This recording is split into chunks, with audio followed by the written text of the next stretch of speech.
Hey everyone! Today we're diving into a common household medicine that most of us have used at some point: paracetamol. Paracetamol is widely available over the counter and is found in many forms, including tablets, capsules, liquid suspensions, and even suppositories.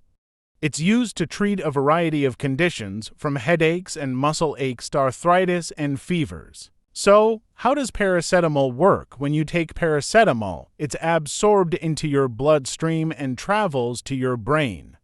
Here, it works by blocking the production of certain chemicals called prostaglandins, which play a key role in sending pain signals and regulating body temperature. By inhibiting these chemicals, paracetamol helps reduce pain and lower fever. It's important to follow the dosage instructions on the label or as prescribed by your doctor. While paracetamol is generally safe when used correctly, taking too much can lead to serious health problems, including liver damage.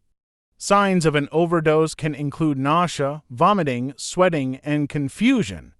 If you suspect an overdose, seek medical help immediately. That's it for today's video on paracetamol. We hope you found this information helpful.